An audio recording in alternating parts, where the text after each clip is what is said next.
in addition, I've been hearing reports that his team at least is saying he's suffering from exhaustion. And that's apparently the excuse for why he's not doing interviews. And of course, he's not doing the CNN town hall. He refuses to do another debate. And, look, being president of the United States is probably one of the hardest jobs in the world. And so we really do need to ask if he's exhausted being on the campaign trail. Is he fit to do the job? And I think that's a question that is an open-ended question that he needs to answer. Thank you all. There's a lot of, you're in a state where there's a lot of opposition to you from pro-Palestinian voters. In light of the recent news this week in the Middle East, does your message to them change? What's your message to them in the final few weeks?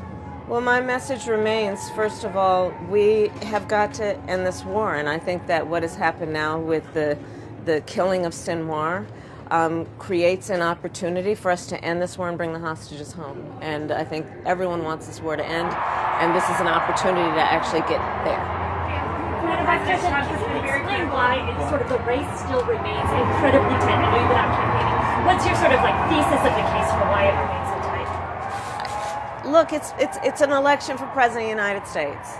It's not supposed to be a cakewalk for anyone. There are very important issues at play, and I am clear, and I think the people that you hear right now in the background are clear, that Donald Trump is unfit for the office, he is unstable, and he frankly is a danger to our democracy, as has been described by his former Chief of Staff, Secretaries of Defense, National Security Advisor, and former Vice President.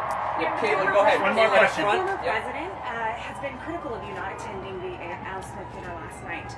As you were talking about him being exhausted, do you think that that's one reason why he chose to live in New York City rather than come out here on the campaign trail?